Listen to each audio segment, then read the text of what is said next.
آپ کو مل جائے تو بہت مشکل ہے کہ کوئی یزید نام کا شخص آپ کو ملے، بہت مشکل ہے۔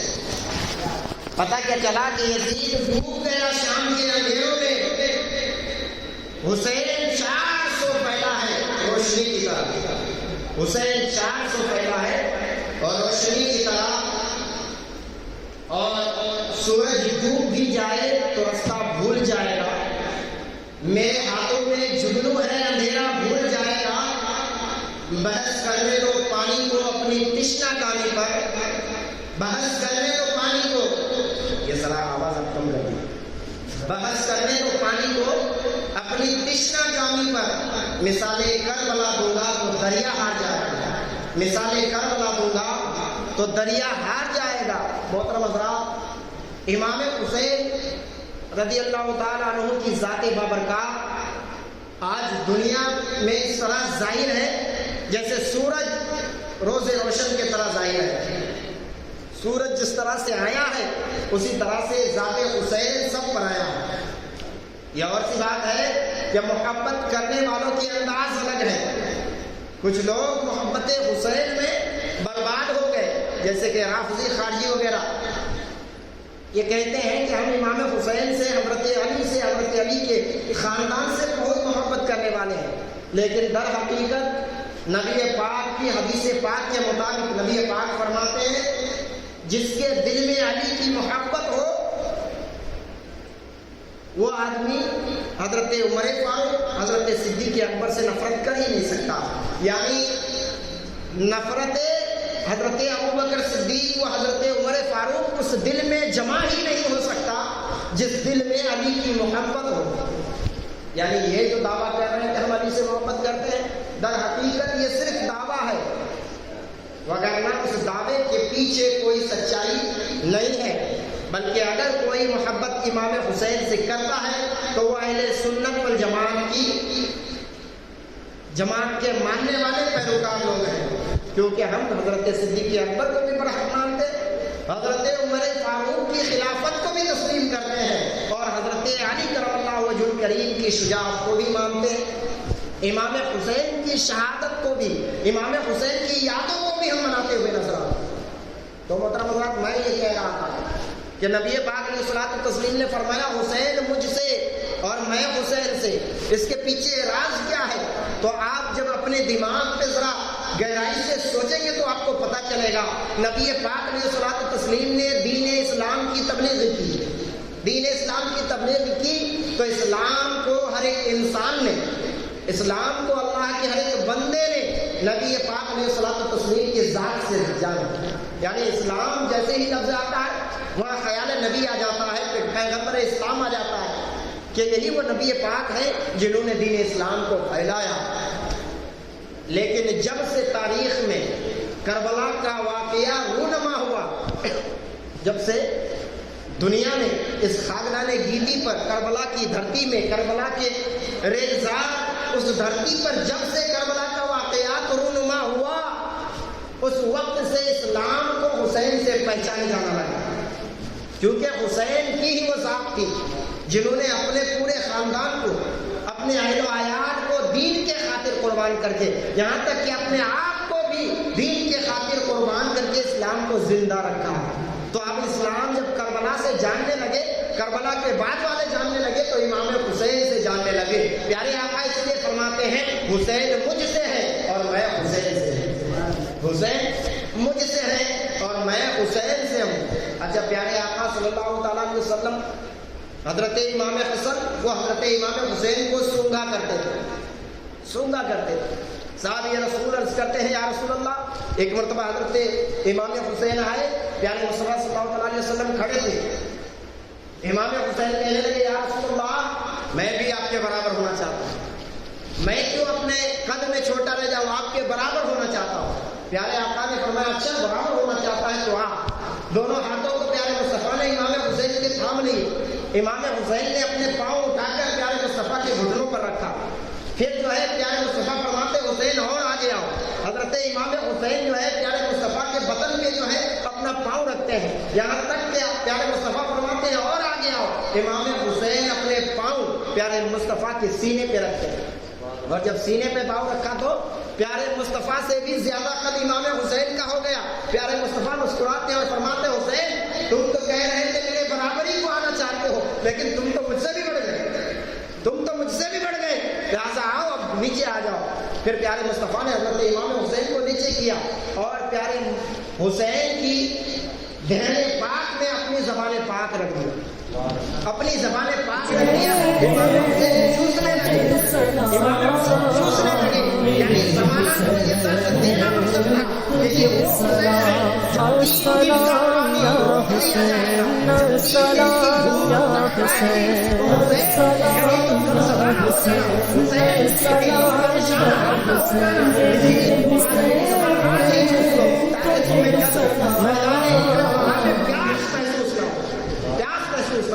وہ ہے امام حسین جنہیں جو ہے پیارے مصطفیٰ تربیت کر رہے ہیں. اور تربیت کیسی؟ امام حسن اور امام حسین سے پیارے مصطفیٰ کہتے ہیں حسین آؤ کشتی لڑو. امام حسن اور امام حسین کشتی لڑ رہے ہیں. اب کشتی لڑ رہے ہیں تو پیارے آقا فرماتے ہیں حسن کمر سے پکڑو, حسن پاؤں کی جانب پکڑو, اس طرح سے بولنے لگے.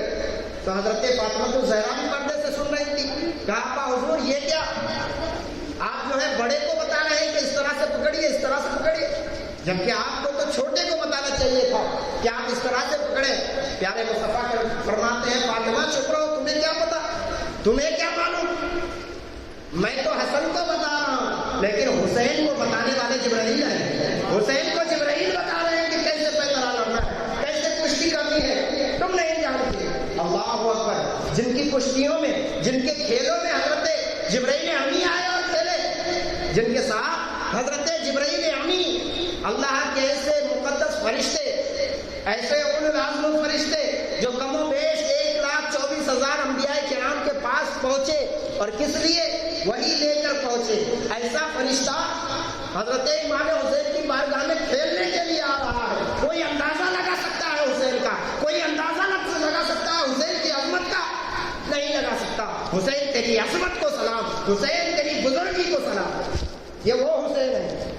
اسی لیے شاعر کہتا ہے کربل کی کٹیلی جنگل میں بیکند بنائے جاتے ہیں, کوفہ کی کٹیلی جنگل میں بیکند بنائے جاتے ہیں, اور کوفہ کے ادھرمی کیا جانے اس منشی کی مریادوں کو جن کے بچوں کے دل رکھنے کو جبریل بلائے جاتے ہیں, جن کے بچوں کے دل رکھنے کو جبریل بلائے جاتے ہیں. امام حسین جب روتے تھے بچپنا میں, پیارے مصطفیٰ کا گزر حضرت فاطمہ الزہرا کے حجرے سے ہوتا تھا, حجرے کی طرف سے ہوتا تھا. پیارے مصطفیٰ نماز کے لیے جا رہے ہیں, مسجد میں جا کر پہنچے, امام حسین کے رونے کی آواز آنے لگی. پیارے مصطفیٰ وہیں سے واپس لوٹے اور آئے حضرت فاطمہ کے حجرے میں اور کہنے لگے فاطمہ حسین کو کیوں رلا رہے ہو. اب حضرت فاطمہ نے کچھ بیان کی, بہت پریشان کر رہے تھے, اس لیے ڈانٹ دیا, جھپٹ دیا, رو رہے. پیارے مصطفیٰ فرماتے ہیں نہیں, امام حسین کو مت رلایا کرو, اس کے رونے سے میرے دل کو تکلیف ہوتی ہے. اللہ اکبر. جس پیارے مصطفیٰ کے دل کو امام حسین کے کسی ادنا بات پر رونے سے ہو سکتی ہے, ذرا بتاؤ جن کوفیوں نے پیارے حسین کے چھاتی پہ چڑھ کے, پیارے حسین کے سینے پہ چڑھ کے خنجر چلایا ہوگا, پیارے مصطفیٰ کے دل نرم کو کتنی جو ہے پریشانی پہنچی ہوگی, پیارے مصطفیٰ کو کتنا دکھ اور کتنا مصیبت جھیلنا ہوا ہوگا جب پیارے حسین کے سینے پہ کوئی کوفی چڑھے اور اس پہ خنجر چلائے اور پیارے حسین کے سر کو ان کے جسم سے جدا کر دے, اور پھر اس سر مبارک کو نیزے پہ رکھ کر ڈھول بجاتے ہوئے, تاشے بجاتے ہوئے لے کر پھر کر دمشق تک پہنچے. ذرا بتاؤ تو صحیح پیارے مصطفیٰ کے کلیجے پہ کیسا پتھر گرا ہوگا جو پیارے مصطفیٰ پیارے حسین کی ادنا سا رونا پسند نہ کریں اور یہ کہیں فاطمہ انہیں رلایا نہ کرو, ان کے رونے سے میرے دل کو تکلیف پہنچتی ہے. جس سے پیارے مصطفیٰ صلی اللہ علیہ وسلم کے سکون میں ذرا بھی خلل پہنچ جائے, وہ پیارے حسین کا ادنا سا رونا ہے. تو اگر پیارے حسین کو کوئی زمین پہ گھسیٹے, پیارے مصطفیٰ پیارے حسین کو کوئی گھوڑوں سے جو ہے نیزے مار کے نیچے گرائے, تب ایسے وقت پہ پیارے مصطفیٰ کے کیا گزرا ہوگا. اب پھر ایسے لوگوں کی شفاعت کا ہم کیسے جو ہے سوچ سکتے ہیں کہ ایسے لوگوں کی پیارے مصطفیٰ شفاعت کرتے ہوئے نظر آئیں گے. محترم حضرات, جس طرح سے ظلم امام حسین اور ان کے کنبہ والوں پر یہ کوفیوں نے کیا, تاریخ آج بھی گواہ ہے. تاریخ جانتی بھی اس لیے ہے کیونکہ کوفہ والے کسی کے ساتھ بھی وفا نہیں کیے. الکوفی لا یوفی، کوفہ والے بے وفا ہوتے ہیں. یہ بات دنیا نے جان لیا اور آج تک دنیا جانتی ہے کہ کوفہ والے وفادار نہیں ہوتے، کوفہ بے وفا ہی ہوتے ہیں. کیوں؟ کیونکہ جب دارالسلطنت پہ، جب دار خلافت میں حضرت علی کرم اللہ وجہ کریم آئے تو دار سلطنت کہاں پہ بنایا؟ کوفہ میں بنایا. کیوں؟ حضرت علی کرم اللہ وجہ کریم یعنی حضرت عمر فاروق کے زمانے میں لگ بھگ جو ہے کوفہ وجود میں آیا، کوفہ بسایا گیا ایسے وقت پہ. اور اس کے بعد جب حضرت علی کرم اللہ وجہ کریم کی خلافت کا دور آیا تو مسئلہ کیا ہوا؟ حضرت علی کرم اللہ وجہ کریم نے دیکھا کہ کوفی والے بہت زیادہ مجھ سے محبت کرتے ہیں تو اپنا دارالسلطنت کوفہ میں رکھا، دارالسلطنت کوفہ میں رکھا. لیکن کوفے والوں نے ہی حضرت علی کرم اللہ وجہ کریم کو شہید کیا، کوفے والوں نے ہی شہید کیا. اتنا ہی نہیں بلکہ جب حضرت امام حسین کا دور آیا، امام حسین نے نبی پاک علیہ الصلوۃ والتسلیم نے جیسے حدیث میں فرمایا تھا کہ میرا حسن ایسا ہے کہ جب دو جماعت مسلمانوں کی آپس میں خون ریزی کرنے لگے گی، لڑنے لگے گی، تو میرا نواسا اس وقت جو ہے صلح کرنے کا ذریعہ بنے گا. اور وہی ہوا. جب حضرت امام حسن کی خلافت آئی تو دیکھا کہ کچھ لوگ جو ہے امیر معاویہ کے سپورٹ میں بھی ہیں، کچھ لوگ جو ہے امام حسن کے سپورٹ میں ہیں. حضرت امام حسن نہیں چاہتے تھے کہ مدینہ کو جو ہے خون ریز کیا جائے، کیونکہ پیارے مصطفیٰ نے پہلے ہی فرمایا تھا ایک وقت ایسا آئے گا کہ اس مدینہ میں خون ریزی ہوگی. ایک مینڈے کی شکل میں پیارے مصطفیٰ نے بتایا تھا کہ وہ شخص ایک بکری ہو جائے گا، یعنی ایک جیسے کسی کو آپ بولتے ہیں کچھ بیوقوف بنانا رہے تو آپ کہتے ہیں کہ چلو اس کو بکرا بناتے ہیں، اسی طرح سے وہ مینڈا ہوگا جس کی وجہ سے خون ریزی ہوگی. حضرت امام حسن نے کہا میں نہیں چاہتا کہ مدینہ کی دھرتی جس کو پیارے مصطفیٰ نے حرم قرار دیا ہے، مدینہ کی دھرتی جو پاک اور پوتر ہے، اس کو جو ہے خون ریزی کیا جائے، وہ بھی مسلمانوں کے خون سے. تو حضرت امام حسن نے کہا ٹھیک ہے میں اپنی جو ہے خلافت حضرت امیر معاویہ کو دیتا ہوں، حضرت امیر معاویہ کو دیتا ہوں، لیکن شرط رکھی کہ یہ میں خود سے دے رہا ہوں، ان کی خلافت کے بعد پھر سے خلافت میری ہوگی، امام حسن کی ہوگی. اور چند شرطیں اس میں رکھی. لیکن محترم حضرات جب امیر معاویہ کا آخری دور آیا تو کچھ چاپلوس لوگ بھی رہتے ہیں بڑے بڑے لوگوں کے پاس. پھر وہ کہنے لگے امیر معاویہ سے یزید کو آپ نامزد کر دیں، یزید کو خلافت کے لیے آپ نامزد کر دیں، یزید بڑا تگڑا اچھا آدمی ہے. کچھ لوگ سپورٹ میں لگے تو امیر معاویہ نے یزید کو بلایا اور کہا سنو تمہاری خلافت 3 لوگوں کے پاس جو ہے، اگر ان لوگوں نے قبول کر لیا تو تم خلافت کرنا، اور اگر قبول نہیں کیا تو اپنے گھر پہ چپ بیٹھنا. اچھا حضرت امیر معاویہ نے بتایا سنو حضرت عبداللہ بن عباس کے پاس اپنی خلافت پیش کرنا، ان سے پوچھنا ہے کہ میں خلیفہ بننا چاہتا ہوں. اگر انہوں نے کہا ٹھیک ہے، اور پھر حضرت عبداللہ بن زبیر کے پاس جانا، اگر انہوں نے تمہیں خلیفہ مان لیا تو بھی ٹھیک ہے. پھر حضرت امام حسین کے پاس جانا، اور امام حسین نے بھی تیری خلافت قبول کر لی تو پھر تم خلافت کرنا. اگر ان تینوں میں سے کوئی بھی منع کر دے تو تم اپنے گھر میں چپ بیٹھو. لیکن یزید بڑا نالائق قسم کا انسان تھا. یزید کے بارے میں آپ تاریخ پڑھیں گے، یہی وہ یزید ہے جس نے مکہ المکرمہ پہ حملہ کروایا، یہی وہ یزید ہے جس کے وجہ سے دین میں کاٹ چھانٹ ہونے لگی. لوگ کوفہ میں اپنی بہنوں سے اپنی ماں سے شادی رچانے لگے کیونکہ اس شخص نے جو ہے محرمات کو جائز قرار دے دیا. شریعت پر اگر کوئی کاٹ چھانٹ ہو تو وہ کون کر سکتا؟ جو شارع ہے شریعت کا، جس نے شریعت نافذ کی ہے وہی کر سکتا ہے کاٹ چھانٹ. یہ نبی پاک کی ذات ہے کہ وہ جس کے لیے جو چاہے جائز کر دے، جس کے لیے جو چاہے حرام کر دے. لیکن یزید اپنے آپ کو شارع اسلام بنا رکھا تھا، اپنے ہی گھر میں اپنے محلوں میں اور اپنے محل میں عورتوں کو نچواتا تھا، شراب خوری عام کر چکا تھا، نماز کو چھوڑنا اس کے لیے عام باتیں تھی. یعنی ساری فجور اور جتنی شریعت میں کاٹ چھانٹیں تھی سب نے اس نے کروا رکھی تھی، جس کی وجہ سے امام حسین نے ان کی خلافت قبول نہیں کرنی تھی. بلکہ حضرت امام حسین صرف دوسروں کی باتیں سن کر ان کے جو ہے مخالف نہیں ہوئے.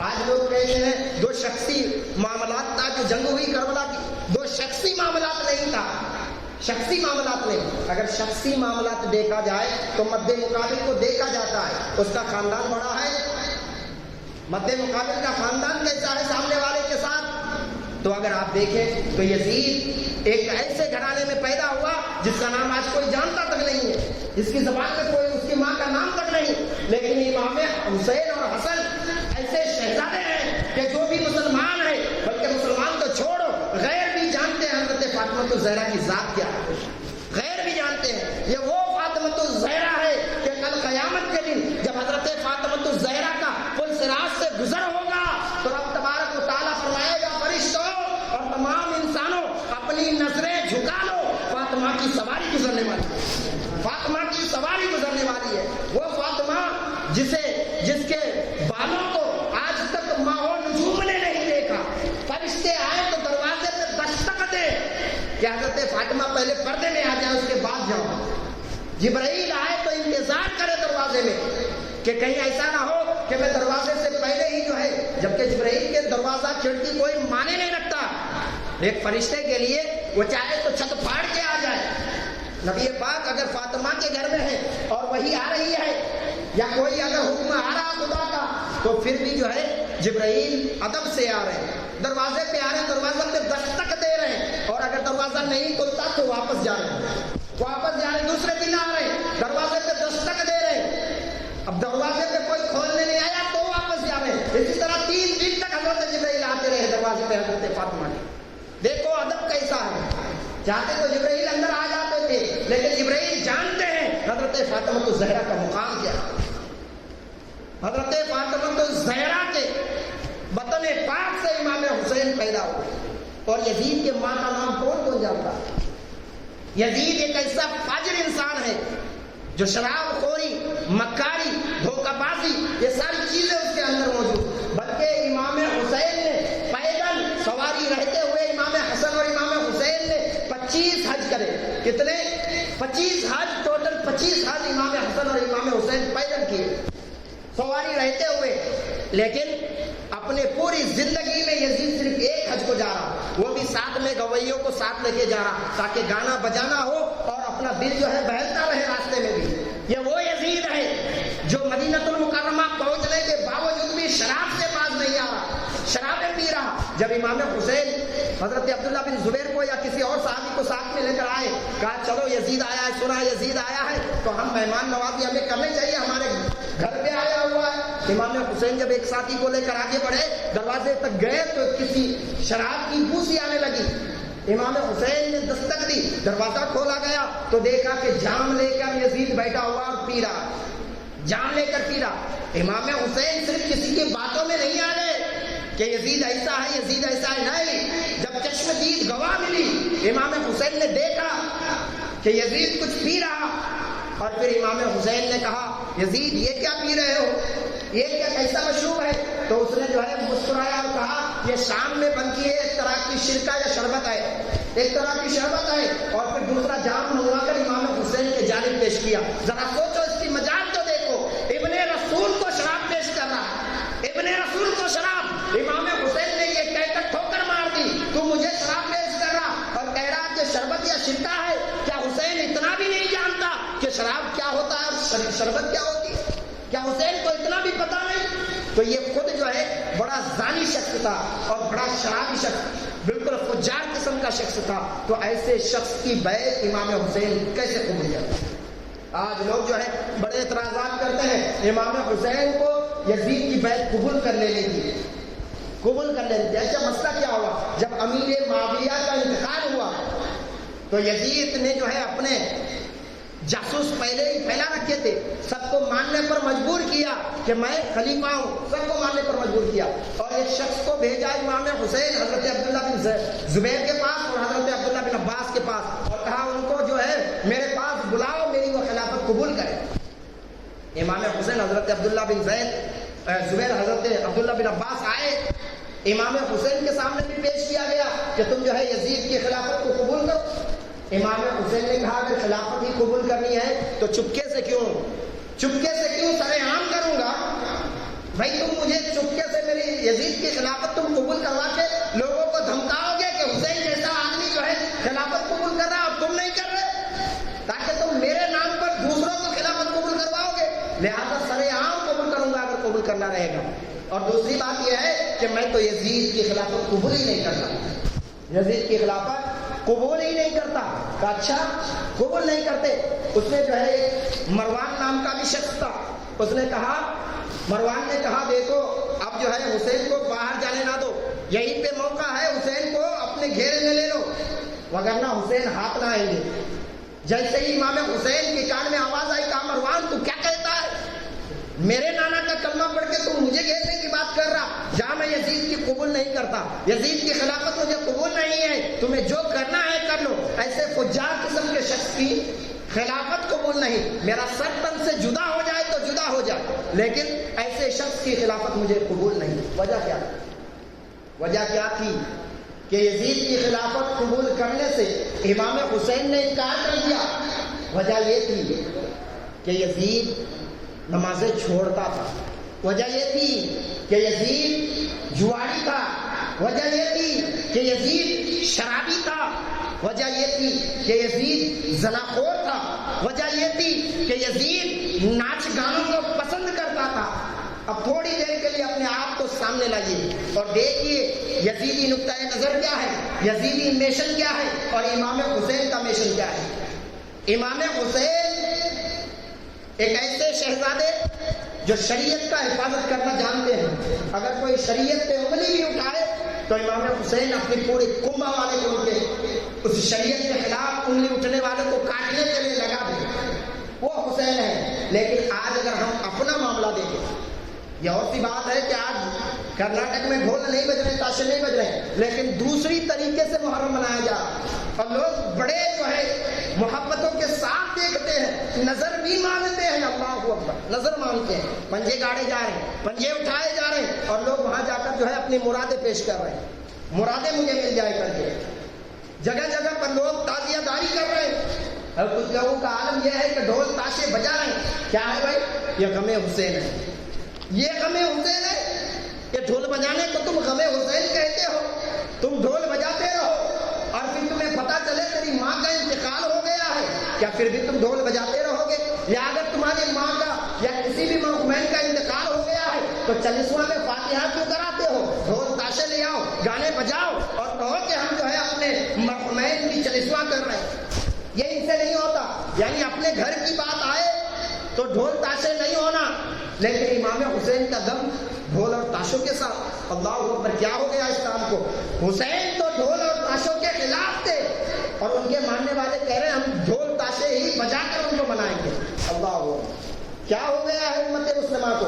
کیا ہو گیا ہے پیارے امت، پیارے مصطفیٰ کی امتوں کو کہ آج نماز چھوڑ بیٹھے ہیں اور کہتے ہیں ہم حسینی ہیں، آج جوا کے طرف اپنے آپ کو رغبت کرتے ہیں اور کہتے ہیں ہم حسینی ہیں، شراب کے جو ہے جاموں کو اپنے لبوں سے لگاتے ہیں اور کہتے ہیں ہم حسینی ہیں۔ اللہ اکبر، ایسے حسینی نہیں ہے، ایسے حسینی نہیں ہے، بلکہ یہ تو یزید کے کردار کو پر عمل کر رہے ہیں، یہ تو یزید کا نقشہ کھینچتے ہوئے نظر آ رہے ہیں۔ یزید نے جو کہا تھا بالکل اسی پہ تو عمل ہوتا جا رہا، پھر اپنے آپ کو ہم حسینی کیسے کہہ سکتے ہیں؟ اپنے آپ کو حسینی کی ثبوت کیسے دیتے ہوئے نظر آئیں گے؟ لہٰذا آج بھی ہمیں اپنے دامن میں جھانکنا چاہیے کہ کیا ہم صحیح میں امام حسین کے ماننے والے ہیں یا یزید کے کرتوتوں کو آج بھی ہم کرتے ہوئے نظر آئے؟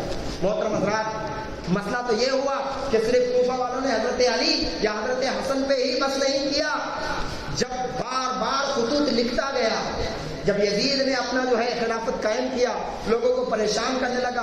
کوفی ویسے بھی پہلے سے امیر معاویہ کی ہی خلافت کو تسلیم نہیں کر رہے تھے، امیر معاویہ کی ہی خلافت تسلیم نہیں تھی انہیں، وہ سمجھتے تھے امام حسن ہی رہنا خلافت میں، لیکن یہ امام حسن کی خود غرضی تھی کہ انہوں نے خوشی سے دیا، تو ہمیں ان کو بھی تسلیم کرنا ہے، کیونکہ ہمیں امام حسین کو ماننا ہے، امام حسین جسے مانے ہمیں بھی ماننا ہے، تو امام حسین نے امیر معاویہ کو خلیفہ مانا، ہمیں بھی خلیفہ تسلیم کرنا ہے۔ اچھا، لیکن کوفیوں نے مانا نہیں امیر معاویہ کو بھی۔ اچھا، جب امیر معاویہ کا انتقال ہوا اور بیٹا یزید، تو اب یزید کو کہاں سے مانتا؟ وہ تو چاہتا تھا کہ حضرت امیر معاویہ کے کوئی خاندان کا ہو ہی نہیں خلافت میں، ایسا مانتے تھے۔ مسئلہ یہ ہوا کہ ان کو بھی ایک ایسا انسان چاہیے تھا جو خلافت سنبھال سکے، اور ادھر امام حسین نے انکار کر دیا تو یزید کی خلافت سے، اور یہ بات کوفہ تک پہنچی تو کوفے والوں نے کہا ایک اچھا گولڈن چانس ہے، امام حسین کو ہی ملوا بھیجتے ہیں اور خلیفہ انہیں تسلیم کریں گے۔ پھر انہوں نے خطوط لکھنا شروع کیا، خطوط لکھنا شروع کیا. اتنے خطوط لکھے، تاریخ بتاتی ہے کہ 3 بوریوں میں بھر کر خطوط امام حسین کی بارگاہ میں پہنچا. ہر خط میں جو ہے اس طور پہ لکھا ہوا تھا، اے امام حسین ہم آپ کی خلافت چاہتے ہیں.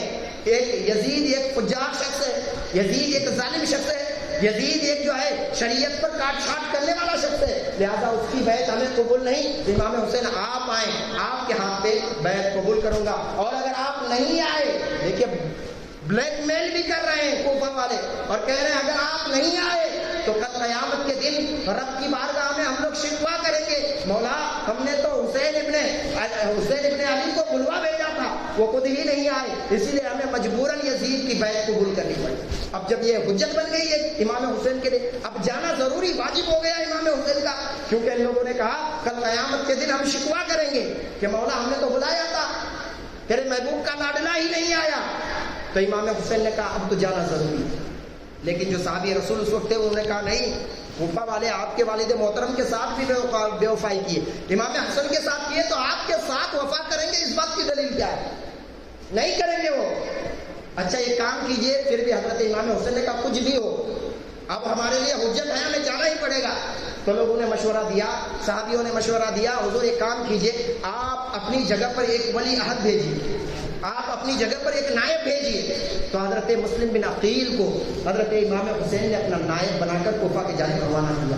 اچھا جب امام مسلم جانے لگے تو ان کے 2 بیٹے تھے، وہ ہمیشہ حضرت امام مسلم کے ساتھ رہا کرتے تھے. تو انہوں نے کہا حضور آپ اگر اجازت دیں تو اپنے بیٹوں کو بھی ساتھ میں لے جاؤ، نہیں تو یہ اپنی امی جان کو بہت پریشان کریں گے. تو حضرت امام حسین نے ان کو بھی اجازت دے دی. گویا کہ یہ اجازت نہیں منشائے خدا تھی، کیونکہ ان کو بھی شہادت کا جام پینا تھا. حضرت امام مسلم اپنے بیٹوں کو لے کر چل پڑے، اور جب حضرت امام مسلم جانے لگے، کوفہ میں پہنچے تو کوفیوں نے بڑی اچھے سے جو ہے استقبال کیا، بڑی اچھے سے استقبال کیا. اور امام حسین کے نام پر، امام مسلم کے ہاتھوں پر 9,000 یا 12,000 بتایا جاتا ہے کہ کوفیوں نے ایک ہی دن پہ بیعت کر لی. ایک ہی دن میں 9,000 یا 12,000 لوگوں نے بیعت کر لی. 2-4 دن میں 40,000 لوگ امام حسین کے نام پر حضرت مسلم کے ہاتھ پر بیعت کر لی. تو اب حضرت مسلم کو ایک خط لکھنا تھا امام حسین کو، وہاں کا ماحول جان کر خط لکھ بھیجنا تھا. امام حسین نے ایک خط لکھ کر قاصد کو دوڑا بھیجا کہ یہاں کے ماحول بڑے سازگار ہیں، امام حسین آپ ضرور تشریف لے آئیں، سب آپ کے منتظر ہیں. یہ خط لکھوا بھیجی. لیکن معاملہ خراب تب ہوا جب وہاں کے جاسوسوں نے، اس وقت جو ہے نعمان بن بشیر جو ہے کوفہ کے گورنر تھے، جب انہوں نے کوئی پیش قدمی نہیں کی، صرف انہوں نے اتنا کہا اے امام مسلم آپ جو کام کر رہے ہیں اس بات سے یزید بڑا پریشان ہوگا، یزید آپ کو دھمکا سکتا ہے، آپ پر ظلم کر سکتا ہے. لیکن نعمان بن بشیر صحابی رسول تھے، نعمان بن بشیر جو ہے اہل بیت کے چاہنے والے تھے، اس لیے وہ خاموش بیٹھے. لیکن کسی جاسوس نے لکھ بھیجا، عبیدہ نام بتایا جاتا ہے، انہوں نے لکھ بھیجا یزید کو، یزید تمہاری سلطنت خطرے میں ہے. امام مسلم کے نام پر ہزاروں لوگ جو ہے بیعت کرتے چلے جا رہے ہیں، اگر اب بھی تم کچھ نہیں کیے. نعمان بن بشیر چپ بیٹھے ہوئے ہیں، کوئی کاروائی نہیں کر رہے، لہذا گورنر کو چینج کرو، تبدیل کرو گورنر. ابن زیاد جسے عبید اللہ بن زیاد بھی کہا جاتا ہے، ابن زیاد اس وقت جو ہے بصرہ کا گورنر تھا اور بڑا سخت ترین انسان تھا، بلکہ تاریخ میں آتا ہے کہ وہ ایک طوائف کا بیٹا تھا. اس کا اسی لیے آج علماء اہل سنت کہتے ہیں جو بھی گستاخ رسول ہو، جو بھی گستاخ محبوب خدا ہو، ایسے لوگ اپنے نطفہ کا جانچ کرائے کہ وہ صحیح میں اپنے باپ کی اولاد ہے کہ نہیں. اور یہی وجہ ہے کہ جتنے گستاخ رسول ہیں وہ اپنے نطفے کو جانچ کرائیں کہ وہ صحیح باپ کی اولاد ہے کہ نہیں. جو محبوب خدا سے جنگ کرے، جو محبوب خدا پر باتیں کرتے، گالیاں دے، وہ انسان صحیح نطفے سے ہو ہی نہیں سکتا. صحیح نطفے سے تو وہ ہوگا جو محبت رسول رکھے گا، جو پیارے مصطفیٰ سے محبت کرے گا، ان کی آل سے محبت کرے گا. پتہ یہ چلا کہ یہ ابن زیاد جسے کہا جاتا ہے یہ خود ہی اپنے باپ کے صحیح نطفے سے نہیں، ایک طوائف یعنی جسے آج کے دور میں رنڈی کہا جاتا ہے، ایسے شخص کا پیداوار یہ ابن زیاد ہے. اور ابن زیاد اتنا ظالم ہے، ظالم قسم کا شخص تھا کہ بصرہ میں ہی لوگوں کو پریشان کر رکھا تھا. لیکن جیسے ہی یزید نے یہ لکھ بھیجا کہ ایک دوسرا سلطنت بھی تمہیں دیتا ہوں، ایک دوسری گورنری بھی تمہیں دیتا ہوں، وہ کوفہ کی گورنری ہے، بڑا خوش ہوا. اور پھر یہ جو ہے اپنے لشکروں کے ساتھ نکلا. لیکن یہ اپنے آپ کو جو ہے حجازی لباس پہنایا تاکہ لوگ یہ سمجھے امام حسین آ رہے ہیں، اور مدینے کے راستے سے آیا اور رات میں داخل ہوا. سارے لوگ سوچے امام حسین آ گئے، بڑی جو ہے نعرے بازی کیے، بڑا اچھا استقبال کیا، لیکن یہ کہیں بھی رکا نہیں. اپنے چہرے پہ پردے ڈال کے یہ گورنر ہاؤس تک گئے. گورنر ہاؤس کے چھت پہ چڑھ کے لوگوں کو بولنے لگا میں حسین نہیں ہوں، ابن زیاد ہوں. جو مجھے جانتے ہو بہت اچھا، اور جو نہیں جانتے اب جان لو. میں مانتا ہوں کہ تم سب جو ہے امام حسین کے چاہنے والے ہو، لیکن اب سے یزید کی بیعت قبول کر لو ورنہ تم پر بھی ظلم ڈھائے جائیں گے، تم پر بھی ظلم ڈھائے جائیں گے. سارے لوگوں کو بلوایا اور جو بڑے بڑے قبیلے کے سردار تھے ان سرداروں کو اس نے جو ہے گورنر ہاؤس میں قید کر دیا. ادھر امام مسلم ہے. امام مسلم جو ہے اس وقت حانی بن عروہ کے گھر میں تشریف فرما ہے. اب نماز وقت جب مغرب کے نماز کا وقت ہوا، ایک وقت تھا کہ 40,000 لوگ امام حسین کے نام پر امام مسلم کے چاہنے والے، مہمان نوازی کرنے والے، لیکن مغرب کے وقت میں دیکھا گیا تو نماز میں صرف 900، ایک تاریخ میں آتا ہے کہ 1200 لوگ، اور ایک تاریخ میں آتا ہے کہ 700 لوگ موجود ہیں. لیکن جب امام مسلم نے سلام پھیرا مغرب کی تو کیا دیکھا؟ ان کے دونوں بچوں کے علاوہ کوئی بھی صف میں موجود نہیں، کوئی بھی صف میں موجود نہیں. کیونکہ ادھر جو ہے ابن زیاد نے تمام جو سرداروں کو بلایا تھا ان پر ظلم ڈھایا اور کہا لوگوں کو کہہ دو کہ ابن زیاد جس طرح سے تم کو چاہے وہ مار سکتا ہے گورنر ہاؤس میں، لہٰذا اپنے اپنے چاہنے والوں کو کہو کہ اپنے اپنے گھر میں قفل بند ہو جاؤ، دروازے بند کر لو، امام مسلم کو کوئی بھی جگہ نہ دے، امام مسلم کو رہنے کے لیے کوئی بھی جگہ نہ دے ورنہ انہیں بھی مارا جائے گا. جب دھمکیاں دینے لگے تو لوگ وہیں سے بے وفائی کرنا شروع کر دیا. یہاں تک کہ حانی بن عروہ کے گھر میں حضرت امام مسلم تھے. کسی نے کسی جاسوس نے بتایا کہ عروہ بن حانی کے گھر میں جو ہے حانی بن عروہ کے گھر میں تشریف فرما ہے، تو حانی کو بلایا، دھمکایا. اور یہ حانی اہل بیت کا چاہنے والا تھا. اس نے کہا تو جان تو لے سکتا ہے لیکن اہل بیت سے غداری نہیں ہو سکتی مجھ سے، میں کسی حال میں بھی ان کو تمہارے حوالے نہیں کروں گا. اللہ اکبر. بلکہ میں مختصر میں بتا رہا ہوں کہ حانی کے چہرے پہ چھڑیاں ماری گئی اور ان کو زخمی کیا گیا، یہاں تک کہ انہیں گورنر ہاؤس کے اوپر سے پھینک دیا گیا، ان کو بھی مارا گیا اور ان کی لاش کو ٹانگ دیا گیا. اللہ اکبر. اس طرح سے ظلم و زیادتی حانی پہ ہوا.